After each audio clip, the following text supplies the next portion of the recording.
Hello friends, आपका स्वागत है हमारे चैनल फिजिक्स विद प्रज्ञा में। तो आप देख सकते हैं आज का आपका जो टॉपिक है वो है आपका रदरफोर्ड का परमाणु मॉडल। रदरफोर्ड का परमाणु मॉडल कैसा था, उसका प्रारूप कैसा था और उसमें क्या क्या हुआ, उनकी कमियां क्या हैं रदरफोर्ड की, सब के बारे में हम इस वीडियो में बात करने वाले हैं। तो रदरफोर्ड से पहले जो परमाणु मॉडल प्रस्तुत हुआ वो आपका टॉमसन का है। ठीक है, टॉमसन का परमाणु मॉडल कैसा था? टॉमसन ने बताया था कि जो आपका परमाणु होता है वो छोटे छोटे अणुओं से मिलकर बना होता है। ठीक है, टॉमसन ने बताया था जो परमाणु होता है आपका छोटे छोटे अणुओं से मिलकर बना होता है। ठीक, और वो कैसा होता है परमाणु? परमाणु एक खोखला गोला होता है, एक गोलाकार खोखला गोला होता है। परमाणु छोटे छोटे अणुओं से मिलकर बना होता है और ये एक खोखला गोला होता है जिसकी पूरे खोखले गोले की जो त्रिज्या होती है 10⁻⁻10 मीटर कोटि का होता है और इसका जो समस्त धनावेश है वो पूरे गोले में होता है। ठीक है, ये बताया आपके टॉमसन ने बताया कि जो इसका समस्त धनावेश है पूरे गोले में होता है। ठीक, गोले के अंदर होता है और जो आपका ये जो इसमें इसकी कोटि होती है गोले की वो 10⁻⁻10 मीटर कोटि का होता है। ठीक, तो ये था आपका टॉमसन का परमाणु मॉडल। तो टॉमसन का परमाणु मॉडल फेल क्यों हुआ? क्योंकि ये बाकी सबके स्थायित्व की व्याख्या करने में सफल था और स्पेक्ट्रम की व्याख्या करने में सफल था, लेकिन अल्फा प्रकीर्णन की व्याख्या करने में सफल नहीं हो पाया, इसलिए ये परमाणु मॉडल टॉमसन का फेल हो गया। उसके बाद किसका परमाणु मॉडल आया? तो उसके बाद आया आपका रदरफोर्ड का परमाणु मॉडल।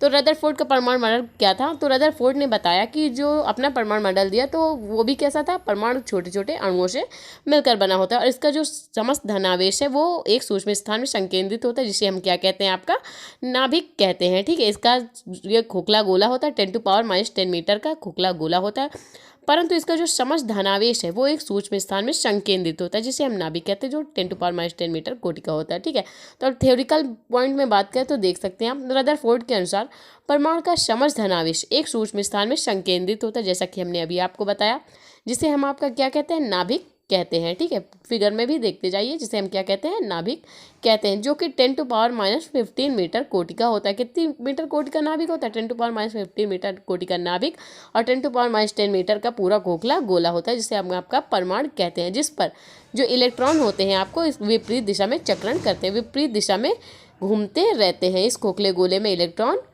विपरीत दिशा में चक्कर लगाते रहते हैं। ठीक है, तो आप देख सकते हैं ये है रदरफोर्ड का परमाणु मॉडल। अब इसमें कमियां क्या क्या आई? अभी तो परमाणु मॉडल की बात हुई, अब इसमें की कमियां क्या क्या रही हैं उसके बारे में बात कर लेते हैं। तो कमियों के बारे में बात करें कि परमाणु के स्थायित्व के संबंध में रदरफोर्ड की क्या कमियां थी उसके बारे में बात कर लेते हैं। ठीक है, तो परमाणु के नाभिक अभी आपके बारे में नाभिक के बारे में बताया हमने। परमाणु के नाभिक के चारों ओर जो इलेक्ट्रॉन गति करते हैं उनमें क्या होता है? अभिकेंद्र त्वरण होता है। ये किसने बताया? रदरफोर्ड ने। परमाणु के नाभिक के चारों ओर घूमते इलेक्ट्रॉनों में क्या होता है? अभिकेंद्र त्वरण होता है, जिसके कारण इलेक्ट्रॉन नाभिक के चारों ओर विभिन्न कक्षाओं में घूमते रहते हैं। ये आपका रदरफोर्ड कहते हैं कि नाभिक के चारों ओर घूमते इलेक्ट्रॉन में अभिकेंद्र त्वरण होता है, जिसके कारण नाभिक के चारों ओर चक्कर लगाते रहते हैं इलेक्ट्रॉन। दूसरी बात क्या है? इलेक्ट्रॉन के लगातार घूमते रहने के कारण उनकी जो ऊर्जा है उसमें कमी होती जाएगी, क्योंकि अगर बार बार गति कर रहा है तो आप अपने से ले लीजिए कि अगर इंसान दौड़ता ही है तो थक जाएगा। एक कारण तो वो ये बता रहे हैं रदरफोर्ड कि इलेक्ट्रॉन के लगातार घूमते रहने के कारण इनकी ऊर्जा में क्या होती है? कमी हो जाएगी और जिसके कारण इन्हें नाभिक में गिर जाना चाहिए। ये बात बताइए आपके रदरफोर्ड ने। ठीक है, और क्या कमियां रही हैं उसके बारे में भी बात कर लेते हैं। ये बात हुई कि उनसे नाभिक में गिर जाना चाहिए, किसको? इलेक्ट्रॉन को। तो ये परमाणु के स्थायित्व के संबंध में रदरफोर्ड ने बताया। अब रेखीय स्पेक्ट्रम के बारे में, तो परमाणु से क्या बोला आपके रदरफोर्ड ने?